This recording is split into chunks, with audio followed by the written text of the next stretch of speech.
പിളർന്ന പാറയാമെന്നേശുനാഥ, നിന്നിൽ ഞാൻ മറയട്ടെ എന്റെ യേശു കർത്താവേ.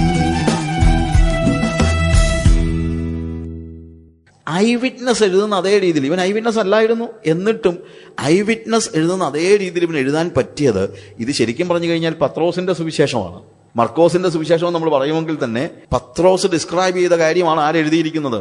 മർക്കോസ് എഴുതിയിരിക്കുന്നത്. ആക്ഷൻ പാക്ഡ് ആണ്. പത്രോസ് പറഞ്ഞ അതേപോലെ കാര്യങ്ങളെ അവൻ എടുത്തിരിക്കുന്നതാണ് നമ്മളിവിടെ കാണാനായിട്ട് പറ്റുന്നത്. അതുകൊണ്ടാണ് പത്രോസിന്റെ കൺഫെഷൻ ഇത്ര കൃത്യമായിട്ട് മാർക്ക് ഇവിടെ എടുത്തെഴുതാനുള്ള കാരണം എന്ന് പറയുന്നത്. മത്തായിയുടെ സുവിശേഷം 16-ാം അധ്യായത്തിൽ അതിന്റെ സ്റ്റോറി വിവരിക്കുന്നുണ്ട്. എന്നാൽ പത്രോസിന്റെ ആ എംഫസിസ് മർക്കോസ് ആണ് ആദ്യം എടുത്തു വെച്ചിരിക്കുന്നത്. സ്റ്റോറി നമ്മൾ 16-ാം അധ്യായത്തിന്റെ 13 മുതലുള്ള വാക്യങ്ങൾ വായിക്കുമ്പോൾ അവിടെ നമ്മൾ കാണുന്നത്, യേശു ഫിലിപ്പിന്റെ കൈസരുടെ പ്രദേശത്ത് എത്തിയ ശേഷം തന്റെ ശിഷ്യന്മാരോട്, ജനങ്ങൾ മനുഷ്യപുത്രനെ ആർ എന്ന് പറയുന്നെന്ന് ചോദിച്ചു. ചിലർ യോഹന്നാൻ സ്നാപകനെന്നും മറ്റു ചിലർ ഏലിയാവെന്നും വേറെ ചിലർ യിരെമ്യാവോ പ്രവാചകന്മാരിൽ ഒരുത്തനുമെന്നും പറയുന്നു എന്ന് അവർ പറഞ്ഞു. നിങ്ങളോ എന്നെ ആർ എന്ന് പറയുന്നു എന്ന് അവൻ ചോദിച്ചതിന് ശിമോൻ പത്രോസ്, നീ ജീവനുള്ള ദൈവത്തിന്റെ പുത്രനായ ക്രിസ്തു എന്ന് ഉത്തരം പറഞ്ഞു. യേശു അവനോട്, ബെറിയോനായ ശിമോൻ, നീ ഭാഗ്യവാൻ, ജഡരക്തങ്ങളല്ല സ്വർഗ്ഗസ്ഥനായ എന്റെ പിതാവത്ര നിനക്ക് ഇത് വെളിപ്പെടുത്തിയത്. നീ പത്രോസ് ആകുന്നു, ഈ പാറമേൽ ഞാൻ എന്റെ സഭയെ പണിയും, പാതാള ഗോപുരങ്ങൾ അതിനെ ജയിക്കയില്ല എന്ന് ഞാൻ നിന്നോട് പറയുന്നു. പിന്നീട് പറയുന്നുണ്ട്, സ്വർഗ്ഗരാജ്യത്തിന്റെ താക്കോൽ ഞാൻ നിനക്കിടുന്നു. ഒത്തിരി ആ ഭാഗങ്ങളെ നമ്മൾ ഡിസ്ക്രൈബ് ചെയ്യാൻ ഉദ്ദേശിക്കുന്നു. ബട്ട് സ്റ്റിൽ ഈ കൺഫെഷന്റെ ഈ പ്രത്യേകതയാണ്. എന്തായിരുന്നു കൺഫെഷൻ? നീ ജീവനുള്ള ദൈവത്തിന്റെ പുത്രനായ ക്രിസ്തു ആകുന്നു. ആളുകൾ എങ്ങനെയാ പറയുന്നത്? ആളുകൾ നോക്കിയും കണ്ടുമൊക്കെ പറയുന്നതാണ്. ഇവൻ ഏലിയാവിനെ പോലെയാണ്, അല്ലെങ്കിൽ യോഹന്നാൻ സ്നാപകൻ, അല്ലെങ്കിൽ യെരമ്യയാണ്, മറ്റു പ്രവാചകനാണ്. ഇതൊക്കെ ആളുകൾ പറയുന്ന കാര്യമാണ്. ഇതൊരിക്കലും യേശു പറഞ്ഞ കാര്യമല്ല. യേശു അങ്ങനെ പറയത്തുമില്ല. എന്താണ് other people say about him? എങ്ങനെ പറയുന്നത്? അവർ നോക്കിക്കണ്ട് പറയുന്നതാണ്. അവർ നോക്കുമ്പോൾ ഏലിയാവിനെ പോലെ, അല്ലെങ്കിൽ യെരമ്യായെ പോലെ, അതല്ലെങ്കിൽ മറ്റ് പ്രവാചകനെ പോലെ, അത് അവരുടെ അണ്ടർസ്റ്റാൻഡിങ് ആണ്, അവരുടെ ബുദ്ധിയിൽ നിന്ന് അവർ പറയുന്നതാണ്. പക്ഷേ പത്രോസ് പറഞ്ഞു, നീ ജീവനുള്ള ദൈവത്തിന്റെ പുത്രനായ ക്രിസ്തുവാകുന്നു. ഉടനെ കർത്താവ് എന്താ പറയുന്നത്? ബെറിയോനായ ശിമോനെ, നീ ഭാഗ്യവാൻ, ജഡരക്തങ്ങളല്ല നിനക്കിത് വെളിപ്പെടുത്തിയത്. ജഡരക്തങ്ങളല്ല എന്ന വാക്കിന്റെ അർത്ഥം നിന്റെ ഇന്റലിജൻസ് കൊണ്ടല്ല നീ ഇത് മനസ്സിലാക്കിയതെന്നാണ്. ബുദ്ധിപൂർവമായിട്ട് ആലോചിച്ചൊന്നും കണ്ടുപിടിച്ച കാര്യമൊന്നും അല്ല. എന്നെ നോക്കിയേച്ച് ഞാൻ ജീവനുള്ള ദൈവത്തിന്റെ പുത്രനായ യേശുവാണെന്ന് മനസ്സിലാക്കത്തക്ക രീതിയിലുള്ള ബുദ്ധിയൊന്നും നിനക്ക് ഇല്ല. അത് ആർക്കുമില്ല. യേശുവിനെ കണ്ടേച്ച് നമ്മൾ ചിലപ്പോൾ പറയും, ഈ ജനങ്ങൾ എന്താ ഇത് മനസ്സിലാക്കാത്തതെന്ന്. പണ്ടൊക്കെ നമുക്ക് മനസ്സിലാകത്തില്ലായിരുന്നുള്ളൂ. ഞാൻ ചിലപ്പോൾ ആലോചിച്ചിട്ടുണ്ട്, ഈ ബുദ്ധി ഉണ്ടെന്ന് പറയുന്ന ആളുകളോടൊക്കെ സുവിശേഷം പറയുമ്പോഴൊന്നും ഇവർക്ക് അങ്ങോട്ട് മനസ്സിലാകത്തില്ല, ഇല്ലേ? ബാക്കി എല്ലാം മനസ്സിലാകും, ഇത് മാത്രം അങ്ങോട്ട് മനസ്സിലാകത്തില്ല. എല്ലാ കെമിസ്ട്രി പറഞ്ഞാലും അറിയാം, ഫിസിക്സ് പറഞ്ഞാലും അറിയാം, ജനറ്റിക് എഞ്ചിനീയറിംഗ് ജനറ്റിക്സ്, എന്ത് കാര്യങ്ങൾ പറഞ്ഞാലും, ബയോടെക്നോളജിയിൽ നിന്ന് സംസാരിച്ചാലും, ഏത് ഭാഷയിൽ നിന്ന്, ഏത് ശാസ്ത്രത്തിൽ നിന്ന് സംസാരിച്ചാലും ഇതെല്ലാം അറിയാം. പക്ഷേ യേശുക്രിസ്തുവിന്റെ കാര്യം പറയുമ്പോൾ മാത്രം എന്തോ ഇല്ല.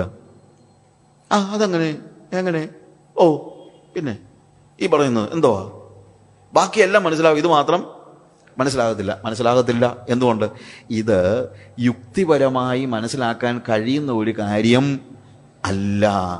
യേശു ദൈവത്തിന്റെ പുത്രനാണെന്നുള്ളത് ദൈവം വെളിപ്പെടുത്താതെ ലോകത്തിലെ ഒരു മനുഷ്യനും കണ്ടുപിടിക്കാൻ പറ്റുന്ന കാര്യം അല്ല. ഇതിനാ DNA ടെസ്റ്റ് ആണോ? അതൊന്നും ഇല്ലല്ലോ. DNA ടെസ്റ്റ് നടത്തിയല്ലോ യേശു ദൈവത്തിനാണ് നമ്മൾ മനസ്സിലാക്കുന്നത്. അത് ഫെയ്ത്ത് ആണ്. That is faith. വിശ്വാസം എന്നതോ കാണാത്ത കാര്യങ്ങളുടെ നിശ്ചയമാണ്. ആശിക്കുന്നതിന്റെ ഉറപ്പും കാണാത്ത കാര്യങ്ങളുടെ നിശ്ചയം. കാണാത്ത കാര്യങ്ങൾ എന്ന് പറയുന്നത് ശരിക്കും പറഞ്ഞാൽ കാണാൻ കഴിയാത്ത കാര്യങ്ങൾ എന്ന അർത്ഥത്തിലാണ്. വിശ്വാസം എന്നതോ എന്ന് പറഞ്ഞു തന്നെ ഞാൻ ഒരു മെസ്സേജ് ഉണ്ട്, അത് വായിച്ച് അതിനകത്ത് ഞാനിത് കുറെ ഡിസ്ക്രൈബ് ചെയ്തിട്ടുണ്ട്. വിശ്വാസം എന്ന് പറയുന്നത് റാഷണലായിട്ട് നമ്മൾ കണ്ടുപിടിക്കുന്ന കാര്യങ്ങളല്ല വിശ്വാസം. അതിന് പിന്നെ വിശ്വസിക്കേണ്ട കാര്യമില്ലല്ലോ. വിശ്വസിക്കണമെങ്കിൽ അതിൻ്റെ അർത്ഥം അത് കാണാൻ കഴിയാത്തതാണെന്നാണ്. കാണാൻ കഴിയുന്നതാണെങ്കിൽ പിന്നെ എന്തിനാ വിശ്വസിക്കുന്നത്? കണ്ട് അതങ്ങ് അംഗീകരിച്ചാൽ മതിയല്ലോ. ഫാക്ട്സ് വിശ്വസിക്കുന്നതല്ല, വസ്തുതകൾ വിശ്വസിക്കുന്നതല്ല വിശ്വാസം. വസ്തുതകൾ എന്തിനാ വിശ്വസിക്കുന്നത്? വസ്തുതകൾ എന്ത് ചെയ്താൽ മതി? അംഗീകരിച്ചാൽ മതി. വിശ്വസിക്കുക എന്ന് പറയുമ്പോൾ തന്നെ അതിന്റെ അർത്ഥം എന്താണ്? ഇത് കാണാൻ കഴിയാത്തതാണ്, ഹ്യൂമൻ വേയിൽ മനസ്സിലാക്കാൻ കഴിയാത്തതാണ്, ജഡരക്തങ്ങൾക്ക് മനസ്സിലാകുന്നതല്ല, ഫൈൻഡിങ്സ് അല്ല എന്ന് അതിന്റെ അർത്ഥം. നമുക്ക് പ്രൂഫ് വെച്ച് നമ്മൾ കണ്ടുപിടിക്കുന്ന ഒരു കാര്യമല്ല വേദപുസ്തകത്തിലെ സത്യങ്ങൾ. അതാണ് കർത്താവ് പറയുന്നത്, ജഡരക്തങ്ങളല്ല നിനക്കിത് ഇത് നിനക്ക് മനസ്സിലാക്കി. It is not your finding. ഞാൻ ജീവനുള്ള ദൈവത്തിന്റെ പുത്രനായ ക്രിസ്തുവാണെന്നുള്ളത് നിന്റെ ഒരു കണ്ടുപിടുത്തമല്ല. പ്രത്യേകത എന്താണ്? വെളിപ്പാടാണ്. അതാണ് വെളിപ്പാട്. എന്താ വെളിപ്പാട്? വെളിപ്പെടുത്തുകയാണ്. അത് കണ്ടുപിടിക്കുകയല്ല, വെളിപ്പെടുത്തുകയാണ്. ഞാൻ പലപ്പോഴും പിള്ളേരോട് ചോദിക്കാറുണ്ട്, നിങ്ങൾ സൂര്യനെ എങ്ങനെയാണ് കാണുന്നതെന്ന്. ചിലപ്പോൾ കുസൃതി പിള്ളേർ കണ്ണുകൊണ്ടാണെന്ന് ചിലപ്പോൾ പറയുമായിരിക്കും. കണ്ണുകൊണ്ടെന്നുള്ളതല്ല, നമ്മൾ സൂര്യനെ കാണുന്നത് സൂര്യന്റെ പ്രകാശത്തിലാണ്. ടോർച്ചടിച്ച് ആരും സൂര്യനെ കണ്ടിട്ടില്ലല്ലോ. ടോർച്ചടിച്ചല്ലോ സൂര്യനെ കാണുന്നത്. സ്വയം പ്രകാശിതമായ ഒരു വസ്തുവിനെ കാണുന്നത് അതിൻ്റെ പ്രകാശത്തിലാണ്. ഞാൻ പറഞ്ഞ മനസ്സിലാക്കണം. അല്ലെങ്കിൽ അതിനേക്കാൾ വലിയൊരു പ്രകാശം ഉണ്ടെങ്കിൽ അത് ചിലപ്പോൾ കാണാൻ പറ്റും. അല്ലെങ്കിൽ നമുക്ക് എന്ത് മാത്രമേ പറ്റുള്ളൂ? സ്വയം പ്രകാശിതമായ ഏത് വസ്തുവിനെയും കാണണമെങ്കിൽ അതിൻ്റെ വെളിച്ചത്തിൽ മാത്രമേ നമുക്ക് കാണാൻ കഴിയുള്ളൂ. സൂര്യനെ നമ്മൾ കാണുന്നത് സൂര്യന്റെ പ്രകാശം 8.5 മിനിറ്റ് സഞ്ചരിച്ച് നമ്മുടെ കണ്ണുകളിൽ എത്തി 8.5 മിനിറ്റ് റിട്ടേൺ അടിച്ചിട്ട് ശരിക്കും പറഞ്ഞു കഴിഞ്ഞാൽ 8.5 മിനിറ്റിന് മുമ്പുള്ള സൂര്യനെ നമ്മൾ കാണുന്നത്. ഇനി സൂര്യൻ അങ്ങ് കെട്ടുപോയാലും 8.5 മിനിറ്റോടെ നമുക്ക് കാണാൻ പറ്റും. സൂര്യൻ കെട്ടുപോയാലും 8.5 മിനിറ്റോടെ നമുക്ക് എന്ത് ചെയ്യാൻ പറ്റും? സൂര്യനെ കാണാൻ പറ്റും. കാര്യം സൂര്യന്റെ പ്രകാശത്തിൽ മാത്രമേ സൂര്യനെ കാണാൻ കഴിയുള്ളൂ. സൂര്യന്റെ പ്രകാശത്തിലെ സൂര്യനെ കാണാൻ കഴിയുകയുള്ളൂ എങ്കിൽ ദൈവത്തിന്റെ പ്രകാശത്തിലല്ലാതെ ദൈവത്തെ കാണാനും കഴിയില്ല. സൂര്യനെ തന്നെ വെളിപ്പെടുത്തുന്നില്ല എങ്കിൽ സൂര്യനെ കാണാൻ നമുക്ക് കഴിയില്ല. ദൈവം തന്നെ വെളിപ്പെടുത്തുന്നില്ലെങ്കിൽ ദൈവത്തെ അറിയാനും നമുക്ക് കഴിയില്ല. അത് ശാസ്ത്രവും ഹിസ്റ്ററിയും വെച്ചൊന്നും മനസ്സിലാക്കാൻ കഴിയുന്നതല്ല. യേശു ദൈവത്തിന്റെ പുത്രനാണ് എന്ന യാഥാർത്ഥ്യം അത് ദൈവം വെളിപ്പെടുത്തുന്നതാണ്. അത് ദൈവം വെളിപ്പെടുത്തി കൊടുത്തത് യേശുവിന്റെ കാലത്തിലെ ജ്ഞാനികളായ ആളുകൾക്കല്ല. വേണ്ടത്ര വിദ്യാഭ്യാസമോ കാര്യങ്ങളോ ഒന്നുമില്ലാത്ത സാധാരണക്കാരനായ ഒരു മീൻപിടുത്തക്കാരനായ പത്രോസിനാണ് കർത്താവ് അത് വെളിപ്പെടുത്തി കൊടുത്തത്. കാര്യം അവന് ജ്ഞാനത്തിൻ്റെയോ ശാസ്ത്രത്തിൻ്റെ ഒന്നും മേലാടകളില്ലാഞ്ഞതുകൊണ്ട് ഈസിയായിട്ട് അവനത് മനസ്സിലാക്കാനായിട്ട് ദൈവത്തിന് കഴിഞ്ഞു, അല്ലേ? അവനത് it is very easy for ഒരു ഇഗ്നറൻ്റ് ആയിട്ടുള്ള ഒരാൾ, അല്ലെങ്കിൽ വേറെ ഒന്നും കയറി കിടക്കാത്ത ഒരാൾക്ക് ഫെയ്ത്ത് കുറച്ചുകൂടി ഈസിയാണ്. പലത് കയറി കിടക്കുന്നവർക്കാണ് ഫെയ്ത്ത് പ്രയാസമായിട്ട് വരുന്നത്, ബുദ്ധിമുട്ടായിട്ട് വരുന്നത്, വിശ്വാസം ബുദ്ധിമുട്ടായിട്ട് വരുന്നത്. ഓക്കെ, ഞാൻ പറഞ്ഞത് ഇവിടെ നീ പത്രോസ്, അല്ലെങ്കിൽ അവിടെ പറയാണ്, പത്രോസിനോട് കർത്താവ് പറയാണ്, ശിമോനെ, ബെറിയോനായ ശിമോനെ, അല്ലെങ്കിൽ യോഹന്നാന്റെ മകനായ ശിമോനെ, ജഡരക്തങ്ങളല്ല നിനക്ക് ഇത് വെളിപ്പെടുത്തിയത്, സ്വർഗസ്സനായ എന്റെ പിതാവത്രേ നിനക്ക് ഇത് വെളിപ്പെടുത്തിയത്. നീ പത്രോസ് ആകുന്നു, ഈ പാറമേൽ ഞാൻ എൻ്റെ സഭയെ പണിയും, പാതാള ഗോപുരങ്ങൾ അതിനെ ജയിക്കയില്ല. നീ പത്രോസ് ആകുന്നു, ഈ പാറമേൽ ഞാൻ എൻ്റെ സഭയെ പണിയും. ഇവിടെ രണ്ട് വാക്കാ ഉപയോഗിച്ചിരിക്കുന്നത്. നീ പത്രോസ് ആകുന്നു എന്ന് പറഞ്ഞിരിക്കുന്നതും ഈ പാറമേൽ എന്ന് പറയുന്ന ആ പാറ എന്ന വാക്കും രണ്ട് വാക്കാ. പെട്രോസ് എന്ന വാക്കാണ് ആദ്യം ഉപയോഗിച്ചിരിക്കുന്നത്. നീ പത്രോസ് ആണ്. പെട്രോസ് എന്ന് പറഞ്ഞു കഴിഞ്ഞാൽ പാറയെന്നൊന്നുമല്ല, ഒരു പാറ കഷണം, ഒരു കല്ല് എന്ന അർത്ഥത്തിലാണ്. പാറയുടെ ഭാഗമായിട്ടുള്ള, അല്ലെങ്കിൽ പാറ പൊട്ടിച്ചെടുത്ത ഒരു കല്ല്. എന്നാൽ ഈ പാറമേൽ എന്ന് ഉപയോഗിച്ചിരിക്കുന്നത് പെട്ര എന്നാണ്. പെട്ര, ഞാനിവിടെ ഗ്രീക്ക് പഠിപ്പിക്കാൻ വന്നൊന്നുമല്ല. പെട്ര എന്ന വാക്ക് it's not a stone, it is a rock. നിങ്ങൾക്ക് അറ്റം കണ്ടുപിടിക്കാൻ വയ്യാത്ത ഒരു റോക്കാണ് ശരിക്കും. അപ്പോൾ ദൈവം, യേശു പറഞ്ഞത് സഭയെ പണിയുന്നത് പത്രോസിന്റെ മേളിലല്ല. ആരുടെ മേളിലാണ്? യേശുവിന്റെ മേളിലാണ്. എങ്ങനെയുള്ള യേശു? ജീവനുള്ള ദൈവത്തിന്റെ പുത്രനായ യേശു, the son of the living God. അതാണ് ആ പാറ എന്ന് പറയുന്നത്. പാറ എന്ന് പറയുന്നത് പത്രോസിനെ കുറിച്ചല്ല. പാറ എന്ന് പറയുന്നത് ആരെ കുറിച്ചാണ്? ജീവനുള്ള ദൈവത്തിന്റെ പുത്രനായ യേശു ക്രിസ്തുവിനെ കുറിച്ചാണ്. സഭ പണിയുന്നത് ജീവനുള്ള ദൈവത്തിന്റെ പുത്രനായ യേശു ക്രിസ്തുവിന്റെ മേലാണ്. മറ്റൊരു കാര്യം കൂടെ ഉണ്ട്. ഈ പാറയുമായിട്ട് ബന്ധിച്ച് നിൽക്കുന്നിടത്തോളം കാലമേ പാറ കഷണത്തിന് എന്തെങ്കിലും പ്രസക്തിയുള്ളൂ. യേശു കർത്താവുമായിട്ട് ചേർന്ന് നിൽക്കുന്നത് വരെ ഉള്ളൂ ആർക്ക് നിലനിൽപ്പ്? പത്രോസിന് നിലനിൽപ്പ് എന്ന് നമ്മൾ മനസ്സിലാക്കണം. സോ ഈ പാറ കഷണം പാറയുടെ ഒരു ഭാഗം മാത്രമാണ്. It is part of the rock. The stone is part of the rock. അല്ലാതെ അതിന് സ്വയമായിട്ട് എന്തില്ല? ഒരു ഐഡന്റിറ്റി ഇല്ല, അസ്തിത്വം ഇല്ല, ഒന്നുമില്ല. ദൈവത്തെ വിട്ടുകളഞ്ഞാൽ നമുക്ക് എന്തോന്നാ ഉള്ളത്? ദൈവവുമായിട്ട് ചേർന്ന് നിൽക്കുമ്പോൾ മാത്രമേ നമുക്ക് അസ്തിത്വം ഉള്ളൂ. അല്ലാതെ എന്തോന്ന്? വേറെ ഒരു രീതിയിലുമുള്ള കാര്യമില്ല. ഈ പാറ എന്ന് പറയുന്നത് നമ്മൾ ദാനിയേലിന്റെ പ്രവചനത്തിൽ കാണുന്ന ദാനിയേലിന്റെ പ്രവചനത്തിൽ ഞാൻ ആ ഭാഗം ജസ്റ്റ് ഒന്ന് പറയാൻ ഉദ്ദേശിക്കുകയാണ്. It is interesting. അതുകൊണ്ടാണ് 2-ാം അധ്യായത്തിൽ നമുക്ക് അറിയാവുന്ന വേദഭാഗമാണ്. 31 മുതലുള്ള വാക്യങ്ങൾ വായിക്കുമ്പോൾ നമുക്കറിയാമല്ലോ, എൻ്റെ പശ്ചാത്തലം അറിയാം. നെബൂഖദ്നേസർ രാജാവ് ഒരു വലിയ സ്വപ്നം കാണുകയാണ്. ഈ സ്വപ്നം എന്താണെന്നുള്ളത് നെബൂഖദ്നേസറിന്റെ കൂടെ ഉണ്ടായിരുന്ന അവിടുത്തെ ബാബിലോണിയ വൈസ് പീപ്പിൾ, അവരുടെ ജ്ഞാനികൾക്കോ അല്ലെങ്കിൽ സോർസറേഴ്സിനോ ഒന്നും അവർക്ക് പറഞ്ഞു കൊടുക്കാനായിട്ട് പറ്റിയില്ല.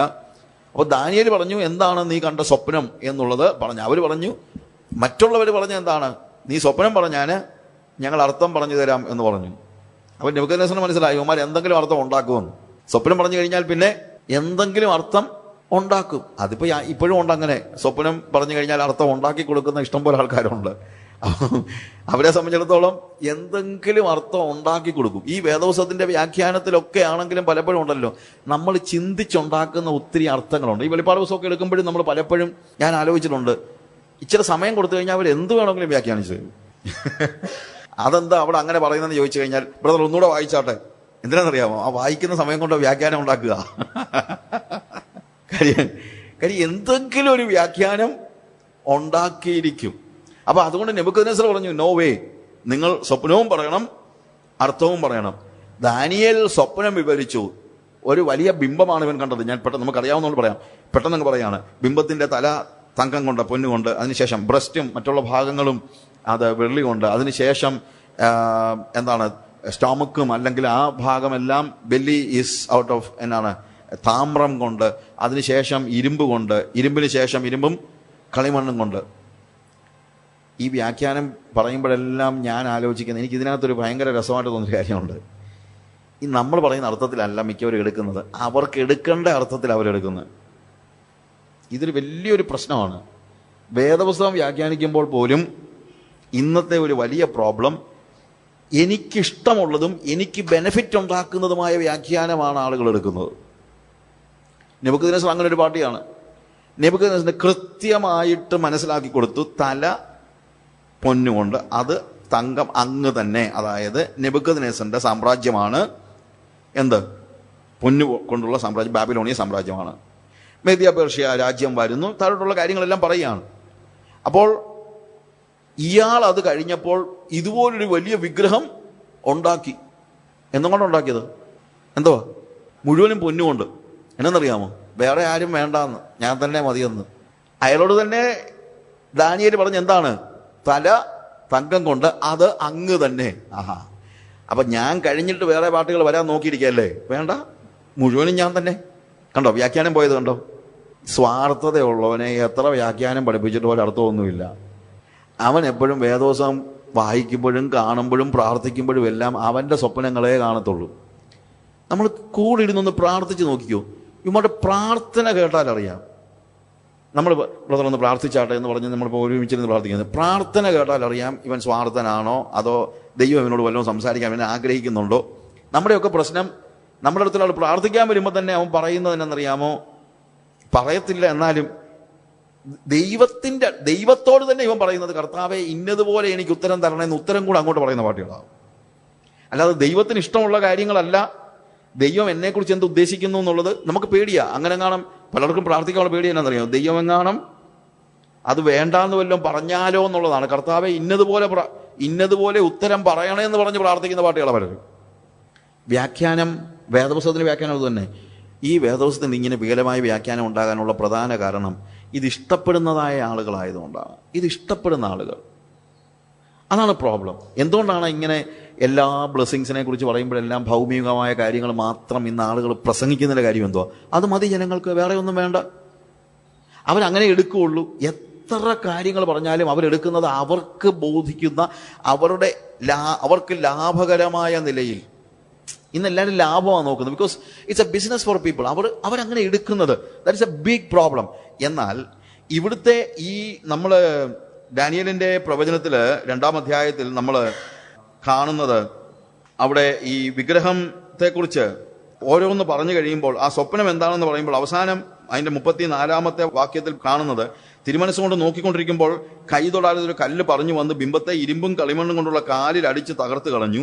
ഇരുമ്പും കളിമണ്ണും താമ്രവും വെള്ളിയും പൊന്നും ഒരുപോലെ തകർന്ന് വേനൽക്കാലത്ത് കളത്തിലെ പതിർ പോലെ ആയിത്തീർന്നു. ഒരിടത്തും തങ്ങാതെ വണ്ണം കാറ്റവയെ പറപ്പിച്ചു കൊണ്ടുപോയി. ബിംബത്തെ അടിച്ച കല്ല് ഒരു മഹാപർവ്വതമായി തീർന്നു, ഭൂമിയിലൊക്കെയും നിറഞ്ഞു.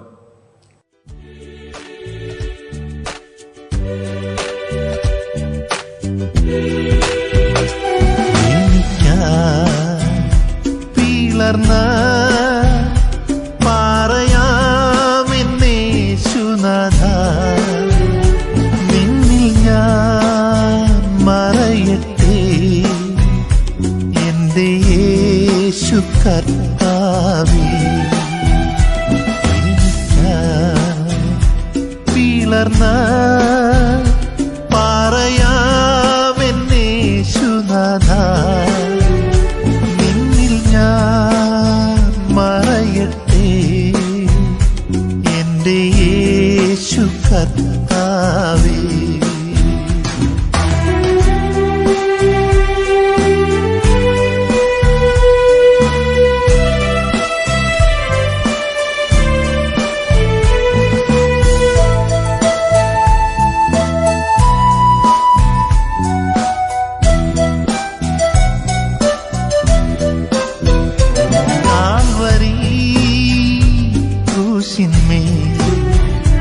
കാൽക്കരം തൂങ്ങി നീ, കാൽവരി ക്രൂശിന്മേൽ കാൽക്കരം തൂങ്ങി നീ, എന്റെ പാപശാപങ്ങളെ നിൻ ശിരസിൽ നീ വഹിച്ചു. തീവ്രമാ വേദന എനിക്കായി സഹിച്ചവനേ, തീവ്രമാ വേദന എനിക്കായി സഹിച്ചവനേ, എനിക്കായി പിളർന്ന പാറയാമെന്നേശുനാഥ, നിന്നിൽ ഞാൻ മറയട്ടെ എന്റെ യേശു കർത്താവേ.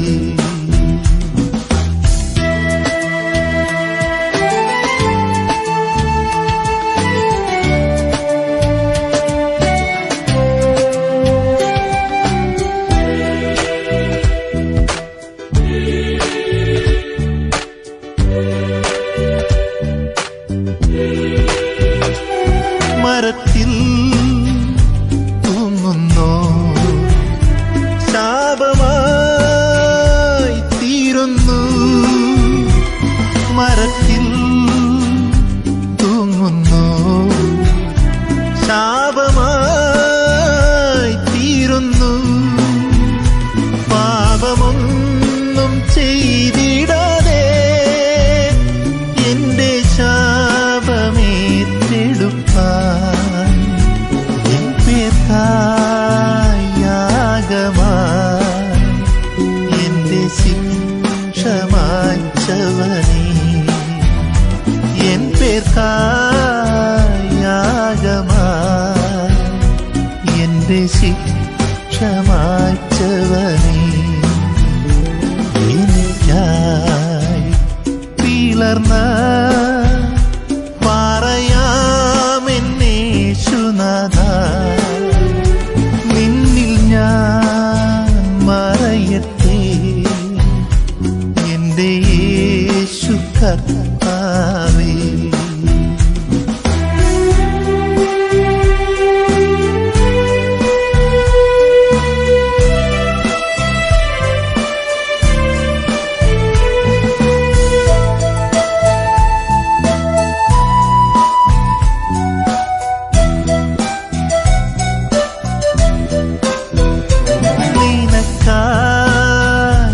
ദൈവമേ ജീവിക്കും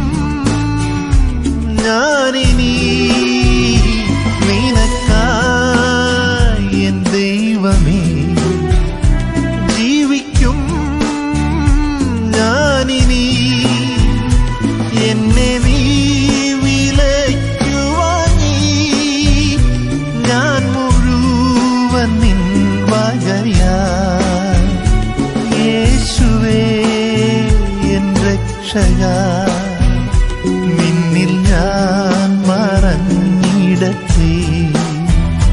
യേശുവേ എൻ രക്ഷക.